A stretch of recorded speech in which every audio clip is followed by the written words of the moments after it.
এই 2026-এর শুরুতেই আমরা কিন্তু চলে গিয়েছিলাম বেহালার স্বামীনারায়ণ মন্দির। এই ভিডিওটা আমার কাছে অনেকদিন ধরে গ্যালারিতে পড়েছিল, এডিট করার অভাবে তোমাদের সাথে শেয়ার করা হচ্ছিল না।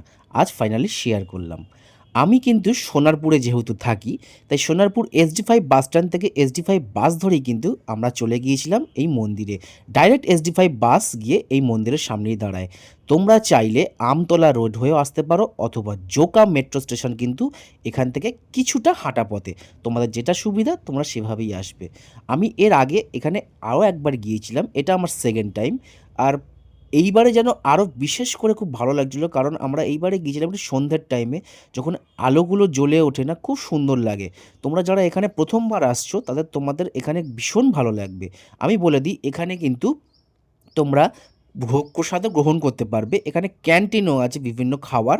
আমরাও এখান থেকে কিছু খাওয়া দাওয়া করেছিলাম, আসলে বেশি কিছু না, পপকর্ন আর একটু কফি নিয়েছিলাম, এই যে তার বিলটা।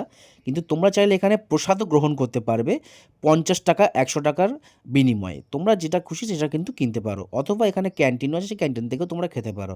আর আমি দেখো এখানে একটু সিনেম্যাটিক শট নেওয়ার চেষ্টা করছিলাম। এখানকার কারুকার্যগুলো কিন্তু ভীষণ সুন্দর।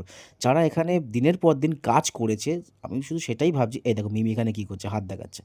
আমি শুধু ভাবছি, যারা এখানে দিনের পর দিন কাজ করেছে, বছরের পর বছর লেগেছে এখানে কাজগুলো কমপ্লিট করতে। আর পাথর দিয়ে কিন্তু পুরোটা কিন্তু মার্বেলের ওপর, কোনো কিন্তু সিমেন্টের আমি কিছু দেখলাম না, এখানে কিন্তু পুরো মার্বেলের। তো তোমাদের মধ্যে কারা কারা আসছে এবছর এই স্বামীনারায়ণ মন্দির ঘুরতে, আমাকে কিন্তু জানাতে ভুলো না। তো আজকের মধ্যে ভিডিওটা এখানেই শেষ করছি। টাটা, দেখা হবে নতুন কোনো ভিডিও নিয়ে।